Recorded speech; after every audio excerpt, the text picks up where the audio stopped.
Hello, gorgeous soul. Welcome to Susie's Enchanted Crossroads. I'm Susie, and this podcast helps you navigate your journey through the crossroads by taking a deeper look into witchcraft and spirituality. So settle in, grab your beverage of choice, and let's get this episode going. Hello, gorgeous souls. How are we doing? I actually had an amazing weekend. I don't know if it was Jupiter conjunct with Uranus, in the beautiful sign of Taurus, but I had energy. I filled up two, and I'm about to fill up my third trash bag of clothes that one no longer fit me, two I never am gonna wear, and organizing and just tossing things. I went on a tossing all this shit out binge. I really did. And well, I shouldn't say I'm not throwing it away. I'm donating it. So, it felt really, really good. I again, there was a lot of energy in the air, but I think the main thing also to take into account is we're about to close eclipse season, and Mercury retrograde is finally coming to an end. And in taking a poll on my socials and just, talking to people, a lot of us were affected by this eclipse energy with Mercury retrograde. It really did get most of us.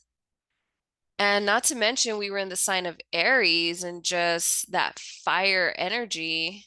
Yeah, it rocked a lot of our worlds. So I hope you're doing well. I hope we're coming out of this on top. I hope that you're able to take your time and reassess and reevaluate things. And at the end of the day, you could maybe reflect on what Mercury retrograde was teaching you. What was the lesson? So, yeah. I do want to do some quick housekeeping things. Number one, I just want to express to y'all how much I love hearing from you. I love getting DMs on my Instagram, what you're liking on the podcast, what your favorite parts are, any the topics you want to learn about, hear about, have questions about. But I really enjoyed this last email I received, and it was so beautiful. I honestly was it tugged on my heartstrings. So I just want to say that I read them. I really take into account what you're saying. And let me see here. And obviously I'm not going to say names at all. But this person said that the last pod episode really resonated with them because they were really feeling the retrograde and the eclipse, just kicking their ass ever so badly, exhausted, overwhelming. Um, and just realizing how many things this person was juggling. And really how we start to load things on our plate almost without knowing it. Maybe it's out of habit. And all of a sudden we have a full plate, or all of a sudden we're juggling everything plus the kitchen sink. And because we're doing so much, we don't notice how we begin to isolate ourselves because we become focused, right? We have so many things to check off of our list that sometimes we forget to ask for help. It's not the most part that we don't want to, like, oh, I've got it. Might be part of it, but if you're used to always doing things on your own, and then we feel the overwhelm of things just piling on and piling on, we then begin to shut other people out and not even think about asking, hey, would you mind doing such and such thing on this list. Hey, do you mind helping me with, finishing this spreadsheet? Or actually, you know what? Go for it. If you can just help me put dishes away, that would really make my life a lot easier, especially time-wise. And at the end of the day, well, hopefully you're able to reflect because I've had some days where you're just exhausted, you just freaking pass out, like lights out, you're done. Your body said you're done. Go to bed. But hopefully you can maybe reflect on today or maybe a day that you just had a lot going on and maybe sit with, hmm, could I have reached out for some help in any way? Because even if it was just one thing, one item, one job, that could have made the world of difference. So I did want to throw that out there. Thank you so much for one, thank you for listening right now. And two, I love hearing from you about the podcast, about anything, but especially the podcast because I'm talking and I'm putting myself out there, man. And I am setting this out into the ether. And I do hope that whoever listens, it resonates in some way, shape, or form, and it helps you. Yeah, so I really wanted to say that. Item number two, when you listen to this, and I'm actually going to give my pod listeners a little bit of an extra timing here because by the time this drops, I like to drop the podcast on Wednesdays. But my Phoenix Rising program is officially out there. You can sign up for my 3-month program. I am hella excited for this. Like, I am moved beyond just, I can't even explain to you. Like, words cannot do this justice. So, if you happen to miss my master energy session that I had a few weekends ago, I sent out, replays and, I gave those that were in the master class, a week to kind of sit with things. And, that's when I pitched my program. It is a 3-month program. And literally what's screaming is like, fuck fear. Let's move through these crossroads, gorgeous soul. I am seeing, it's like looking at myself a few years ago where I was stuck at the crossroads. I knew what I had to do, but I couldn't get myself to do it. I couldn't move. I was stagnant. The energy that I had was heavy. I was absorbing everybody else's energy, unknowing how to ground myself, how to protect my energy. I was emotional. My ego was just out of control because I was just in a place of pride where why do I have to do the change? This person is doing wrong. Why do I have to do it? Right? Just looping over and over and over in my head. This program also is is designed to help you with any anxieties you may be having around either failure or even success. I had someone ask me, well, I know everyone's scared to fail, but what if you're scared to actually succeed? And I don't know if they were expecting it or what, but I was like, boy, do I got a story for you. Because even though I was embarking on this new spiritual journey, I was excited. I was a newbie. I never called myself a baby witch, but in terms of that, I was a baby witch, getting ready, getting my feet wet. Like I was just like, yes. And then when I was like, oh, maybe I can do this as a job, as a side hustle. And then maybe I can do this instead of my mundane job. But what if it does take off? What if all of a sudden I do have a bunch of readings and sessions booked. And what if I can't handle it? What do I do? What if I get stuck? So even the fear of success was keeping me back. And not only that, but it's like, damn, what if I fail? And damn, what if I really succeed? Because things are going to change. And that's the thing, is that sometimes we're just comfortable within our comfort zone, even if it's an uncomfortable box. So with this program, I won't bore you. I know you're not bored, but I have the link in my show notes. It gives you a full rundown of what's all that's included and more in-depth information. But long story short, it is a 3-month program. I have a beautiful community of supportive people who are going to not only be supportive, but no judgment. And we're all going to help each other um, figure out each other's blockages because I'm not just going to be like, oh, this is my thing and this is what you're going to do and me, and this is, you just follow me blindly.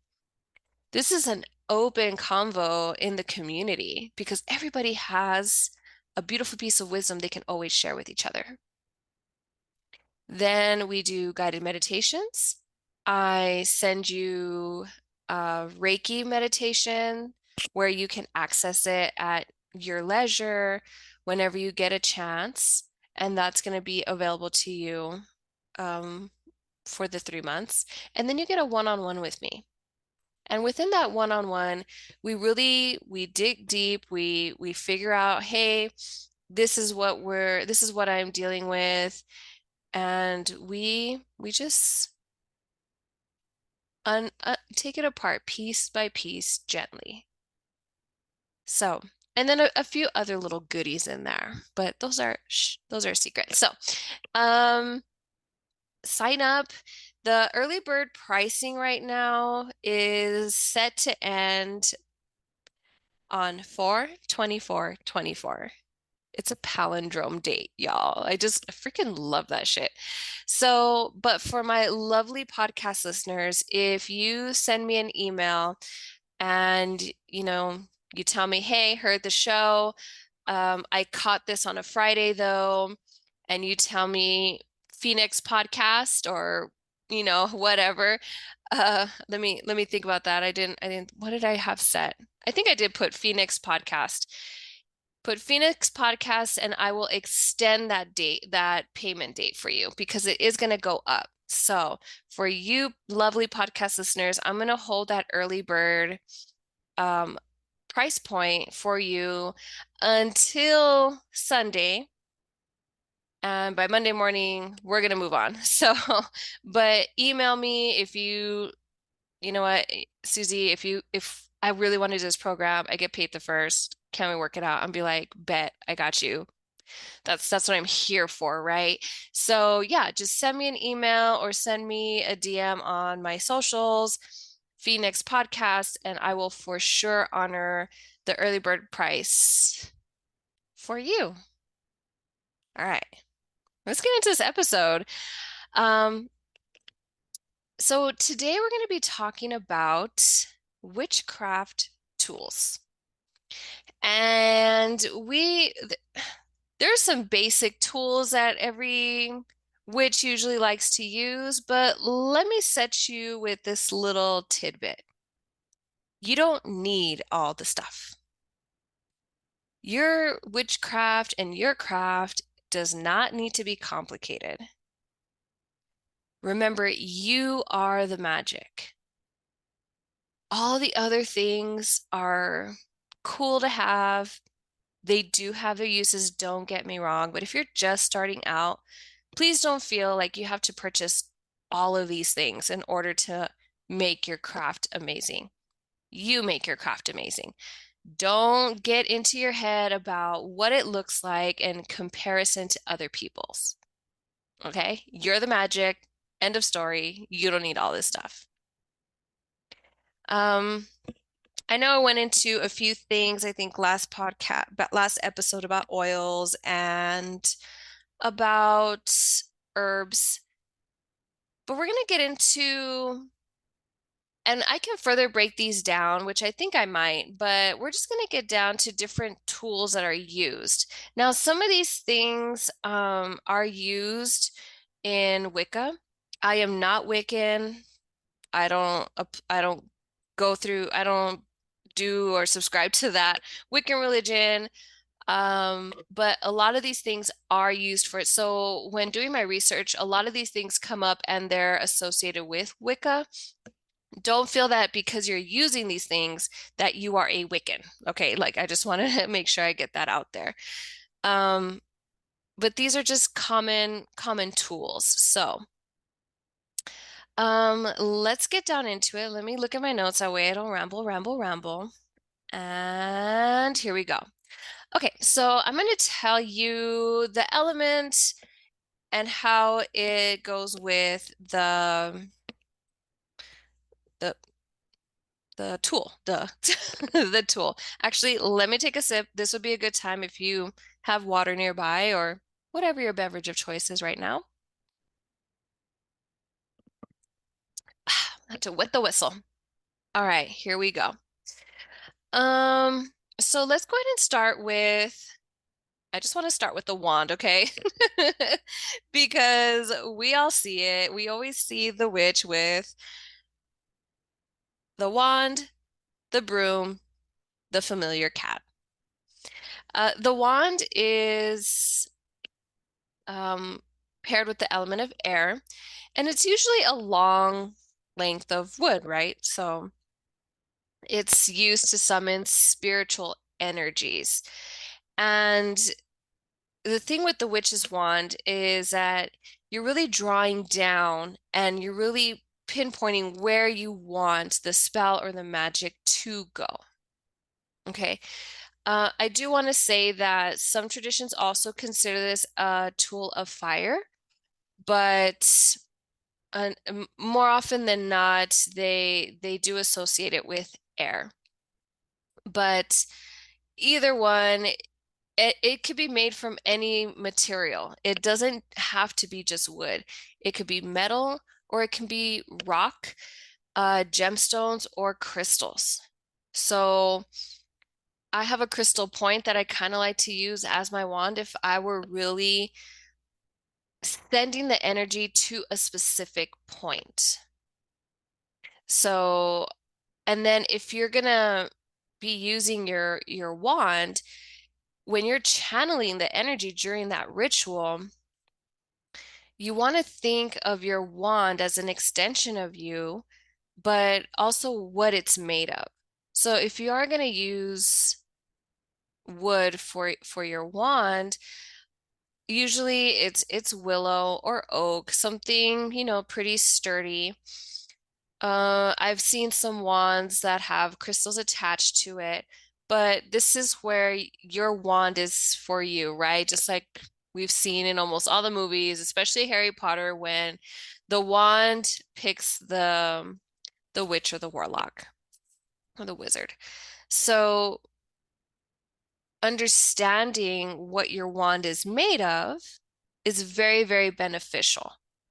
So, what type of wood are you using? What does oak represent? What does willow represent? Are you using a crystal? What does this crystal mean? What are its properties? Same with the metal. So, as far as the wand, pretty cool. I would say I don't have a wand. Now I'm thinking, maybe I want one, but I myself don't have a wand. I do have crystal points that I love to use to really channel in the energy. But we'll get into that just a little bit in just a little bit. The next we have is the athame. And this is associated with the element of fire. And the athame is actually a double-edged, normally a dark-handled knife. And it's used to cast and summon the magical forces. So the practice with the athame, it's like it's attracting the power, right? So, and it, an athame is basically a knife, to be very, very honest. Um, but traditionally it's dark in color, and I'm going to go into that here in just in in just a bit. We're still in Mercury retrograde. Um, but it does control the spirits and other ritual rites. And the term athame really describes that black handle of the knife. And I myself don't have an athame. I don't have anything fancy like that, just like I don't have a wand. But really, you could use, if you have a dagger, that's fucking cool, bro. But you can really use just any knife. Um, as long as that's the knife you use for your witchcraft. Like, make it special. You know what I mean? Like, this is not just, I mean, you could just use a regular kitchen knife, like, it's your craft. But if you really wanted to make it special, like, this is the knife I have specifically for my craft, that I do have. I will say I do have, I got a regular kitchen knife. It's pretty small in size. You know, I can use it around anywhere, and I use that for my ritual practice. So go wild, y'all. Like, you use what you got around you. All right. Next, we're gonna go to the chalice, and this is the element of water.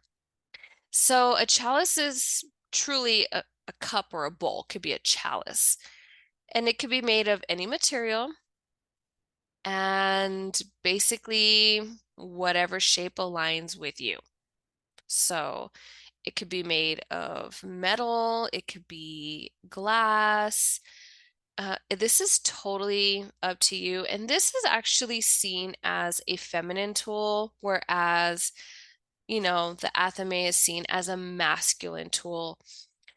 Um, but the chalice itself can be very, very beautiful. People do call it a goblet, but this is a symbol, particularly that is associated with the goddess at her womb. So, really thinking of this chalice as something very sacred. So, if you're going to use any cup or any bowl, this is something where we would really think, okay, this is where I'm only going to use this chalice only. And this could be what you use during rituals. This could be a symbol. This could be an the way you give offerings. And that chalice is its specific job, is what it does. So technically you're not just like with, the athame, I'm like, just grab whatever you want. But normally the chalice is something that speaks to you, where you're not just grabbing any old cup from the cupboard every time you're going to give an offering, especially if it's something very meaningful to you and you're really getting into this ritual. So, that is the chalice. Now we're going to talk about the pentacle. And this resonates with the element of earth. So the pentacle has it's like a circle or a disc, and it is a five-pointed star engraved upon it. Okay, and normally this disc is made of earthly elements. So metals, wood, even wax. I even saw in here clay. But the pentacle is a tool for rites and blessings. This is it could either be seen as a feminine or masculine tool, which I thought was pretty cool. But the pentacle usually gets a bad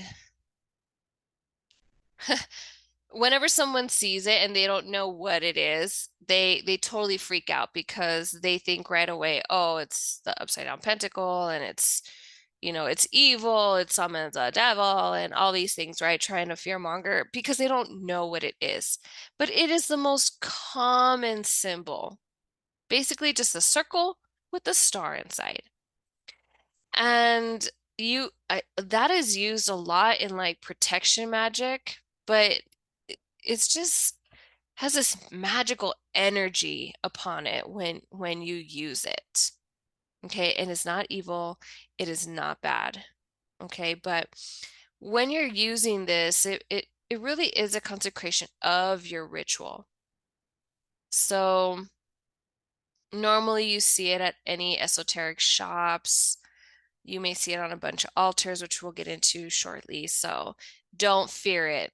It is it is not evil. But that's the one that gets the most, oh my God, what are you doing? Give it over it. All right. Next up I have on here in my notes is the besom or a broom, which is the witch's room. Very much associated with witches and witchcraft, with the stories of witches flying on their brooms, like we talked about in the earlier episodes. But it's more than just for sweeping and cleaning, like you would think of a regular broom, right? It can cleanse away the energy, any negative or stagnant energy, like you are energetically cleaning and clearing things out. I don't know if you've heard that when, you have people in your house and you want them to leave and they're just not getting it, you go and you put your broomstick upside down so the the bristle part of the broom is up top and not on the bottom. Super cool. Works every time. You can also put your besom on your altar. I have a besom on my altar. You can put things on there because they have all kinds. And if you don't know this, around the fall time when it's starting to become like Samhain and the witchy season, a lot of places sell the cinnamon brooms. Oh my gosh, it's like protection ready for you right then and there. So love the besom. I would love to make one. I hear they're not easy to make. You got to have some strong hands and arms to make a really good besom. But um, yeah, besom energy is awesome. Super awesome. I love it. Let's move ourselves right along. Okay. Now, when I was talking about the athame, there is another type of knife, but this one is a curved blade, like a crescent moon. And this is used for harvesting and cutting herbs. And I looked this up and because I was like, is it Bolin? But she pronounced it Bolin. So, anyways, the Bolin or the Bolin is a handheld knife, and it normally has a white handle. So the Athame has a dark. This one usually has a white. But this is when you're inscribing, um, maybe let's say your candles and you're using sigils or rituals for, cords. Um, it's also used for harvesting your herbs as well. So I thought that was kind of cool. I was looking them up. I was like, those freaking look freaking badass. Like seriously, they looked really, really cool. Okay, so moving right along, a cauldron associated with the element of water normally. So basically, it's an iron pot and it's used in ritual, not really for, soups and stuff like that. However, if you have like a cast iron pot, you can totally do kitchen magic. Fuck yeah, like that is your cauldron. And even if you don't have it in cast iron, if you're doing kitchen magic, who's to say that your pot is not your cauldron? Like, we're not going to be out here spending all the money. Um, but where was I going with this? Oh, your cauldron has many, many uses. So I have a mini cauldron. And in my mini cauldron, that's where I like to put my little charcoal discs. And I like to burn my herbs, and that's how I smoke cleanse my area, my house, what have you. That's also where I burn my petition papers. And when I have the ash, depending on what I'm using it for, you can make black salt, or you're offering, you throw the ash out into the universe and you drop it out. That way your intentions get spread out everywhere. I love the little cauldrons. They're super cute. Um, this is it also represents the womb of the goddess. So that's what I'm saying. If you're burning incense or you're making a brew, even if you're making oils in this little cauldron of yours, I mean, shoot, the sky is the limit, right? So you can continue using your cauldron for that. Normally people like to use cauldrons for their fire magic, to keep it safe. So it doesn't, get out of control. That's the last thing we want. But it could also be used as a divination tool if you fill it with water. And I love, like, if you water scry, super fucking cool. Pouring some moon water in your cauldron and then scrying, chef's kiss. I love it.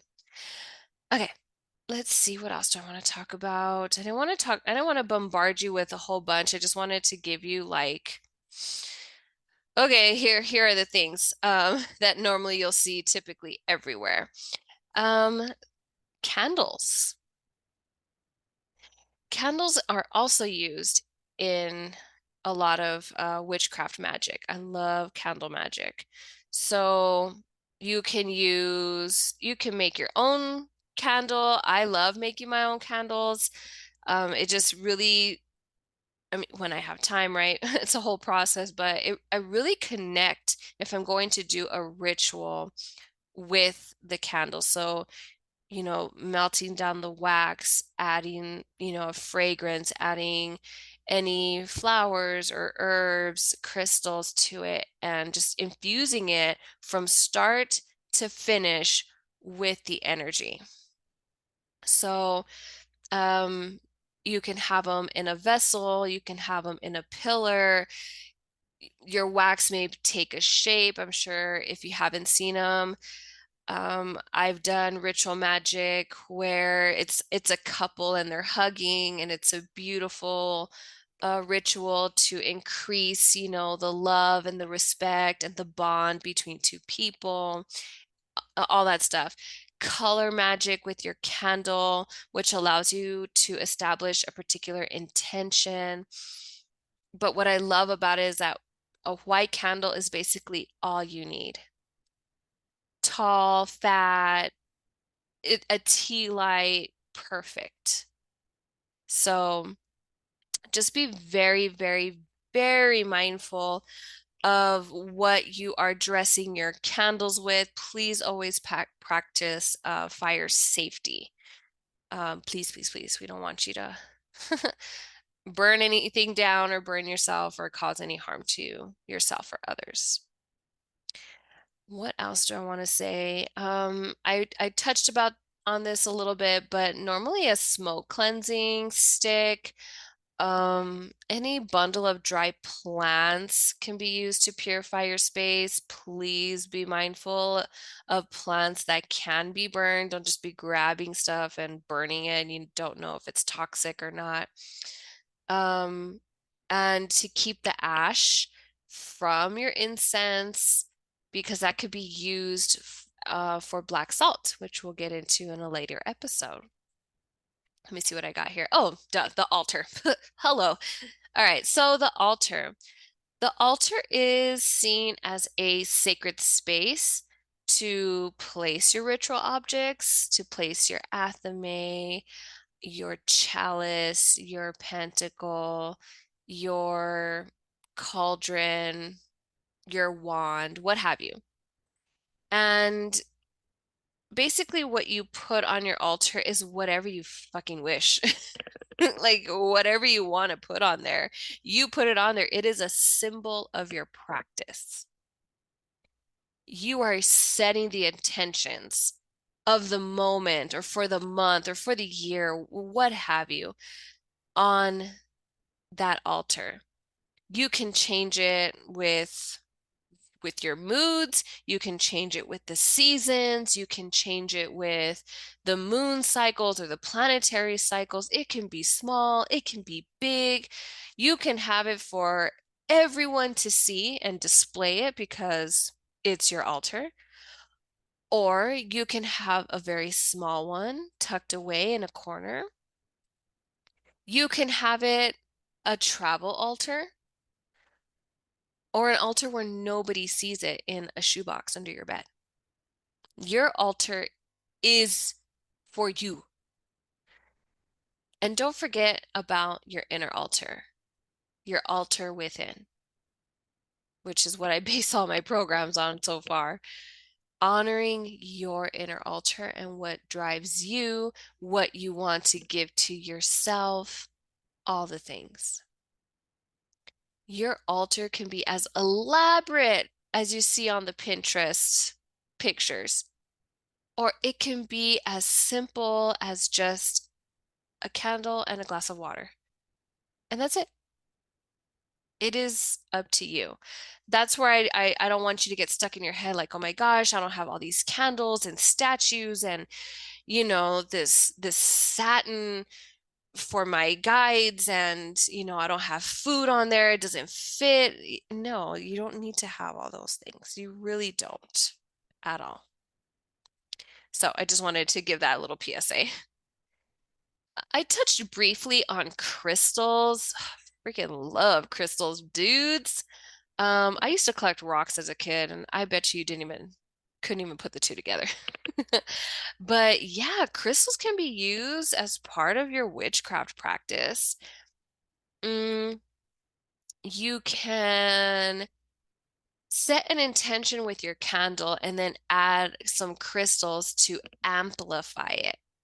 Doesn't necessarily have to be inside the wax, it could be around the candle. You can be driving in your car and have a few crystals tucked away in your car to keep you calm, to keep you safe.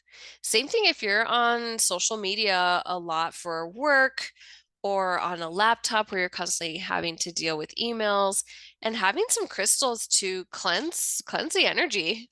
Like I know some of y'all's jobs and getting them emails is no joke. So really cleansing and protecting the space. Crystals are awesome and they come in all shapes and forms. And don't you worry, gorgeous soul, I'm gonna do a whole ass episode on crystals. But you're like, I wasn't worried. But yeah, you don't need to buy a slew of crystals. You don't have to worry about like, oh my gosh, every witch I know has an amethyst. I have to get one. No, you go and you whatever you gravitate to, grab that crystal and then keep it in your pocket for a month and see how you feel with it, how things change, how things stay the same, and take note of it. Take note of it. Um, I also want to say, where is it? I wanted to talk a little bit since I said take note of it. Your, do I want to do this now? Your Book of Shadows, right? Your grimoire. It's basically a notebook that you that you write in, duh, but that you record all of your spells, your recipes, your practice. You put in there what worked, what didn't work. And normally with your Book of Shadows, when you pass on, your Book of Shadows goes to the descendants. So you want it to be passed down so they can continue adding or, doing some of the rituals that you did and what worked and what didn't. It's almost like your diary, so to speak, right? So that's your Book of Shadows. I'll probably break down some of these, like a Book of Shadows and your grimoire really need, I think, its own episode. Crystals, obviously, faux show, but you need to record everything you're doing. Record it. Voice memo it. Like, all right, I'm gonna try a spell for positive energy for this week because I can already feel it's gonna be a hellish week. It's we're in the middle of Mercury retrograde and we're in the thick of it at work. I need to stay focused. And you're bringing that together in maybe a sachet. And you're putting different herbs in there. Rosemary for protection, salt for purification, lavender for peace and calm. And maybe you drop some essential oil of lemon to keep you uplifted and focused and energized. And you throw in some clear quartz crystal chips to amplify it. And you keep it on you. Or if you're traveling around, you keep it in your car. Keep it in your desk at work, things like that. And you want to write it down, and that way you can say, you know what? This was so helpful. I wonder what would happen if I were to add um, a bay leaf with a sigil on it so I can close deals with clients while still bringing me those energies. And then you add that in there, and then you see how it goes for that week or two or for the month. And then you notate that and you're like, fuck yeah, dude, this is it. Or maybe I need to separate the two. Anyway, it's amazing. You really do. This is where the craft gets into your nitty-gritty. This is what you are excited about. So yeah, I just for sure that's gonna need its own. I get all excited thinking about it, right? So I really want you to have its own episode. I myself love to use divination tools as part of my craft. And I don't want to get too deep into that because it's own separate, but I read the tarot. You can read tarot, you can throw bones, you can read runes, pendulum, any form of divination can be part of your witchcraft tools. And I think about the cards in tarot or oracle cards, right? But I think about it and I think of the magician and how the magician wields everything around them and makes it magical. That's why I'm telling you, you don't need all these things. Is it cool to have? Fuck yeah, of course. Who doesn't want a freaking wand, dude? I want a wand. So, yeah, you can have the wand, but at the end of the day, you're the magic and you can use anything around you. Because in a bind, if you're like, fuck, I really need to harness this energy, I really need its focal point, I'm gonna grab this fucking pencil, this number two pencil. It's wood, right? Like, so you use what you need to harness that energy to really, pinpoint it where it needs to go. I mean, we are resourceful 100%. And I just think about, I really do think about that. What else? Am I missing anything else? Um,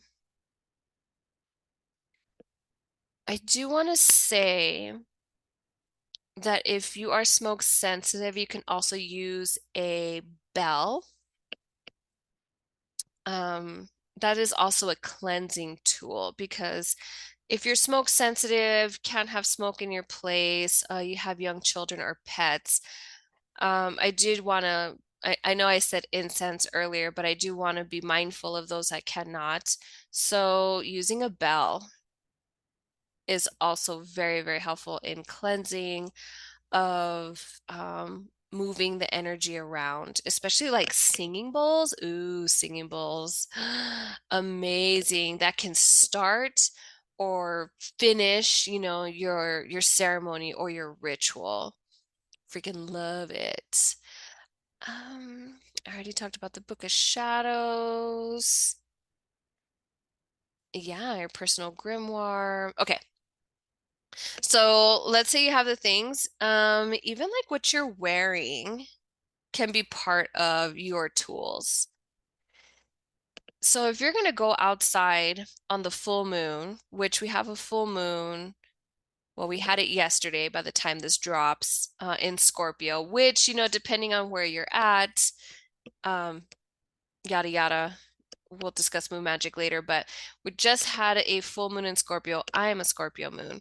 So if I could save up, I would dress in those freaking like gowns like I talked about in You Are the Magic, like just one of those freaking robes with like I don't know if the feathers, but like, the little feathers and it's long and it flows and when you go down a flight of stairs, it just flows behind you. Fuck yeah.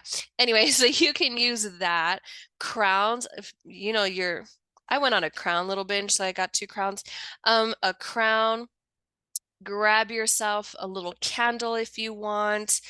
Your bell, you go outside and you just stand under the full moon in all of its glory and release whatever it is it no longer serves you.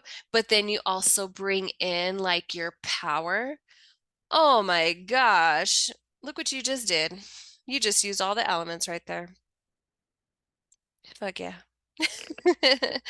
Um, but the list can go on and on and on. I just wanted to give you like the rundown of like things that you would probably normally see or hear about. But anything can be part of your witchcraft tools. Anything. Just be safe about it. I'm not going to be wearing a feather gown if I'm going to be working with fucking magic and a bonfire, even like a candle. You reach over shit and shit's going to catch on fire. We got to be careful. Got to think first, right? We got to be smart. So, um, I think I'm complete here because I can go on and on about different tools, but I did want to just get y'all started with the wand, an athame, your chalice, your pentacle, like for people not to freak out, your cauldron. Let me see if I can go in order. I already said pentagram, your besom, your bowline, bowline, candles, your altar, your smoke cleansing stick or herbs, or your bell singing bowls. Those are things that you'll constantly always see with a couple of herbs and possibly a statue here and there, maybe some spell jars, some oils, photos, sigils. The beautiful part about this craft that I get so excited about is that you can implement so many things or keep it so beautifully simple. It is really up to you.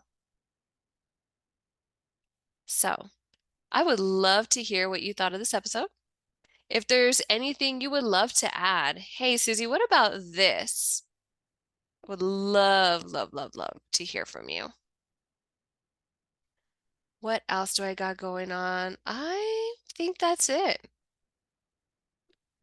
I feel complete here. All right, gorgeous souls, do not forget about the early bird pricing is going to end on Sunday. It is extended only to podcast listeners, only to you, to my audience, you crazy cool cats out there. I don't know where that came from. But yeah, email me, message me, Phoenix Podcast, and I will extend that early bird pricing for you. I really do want to work with you. Abundance is your birthright, gorgeous soul. I want to help you. I want to see you succeed and grow. Let's heal that sister wound. Let's heal the witch wound. Let's come together and support each other and root each other on and be successful in whatever it is your intention is. Ah, so excited. I can't wait to see you there. But until then, I'll see you at the crossroads.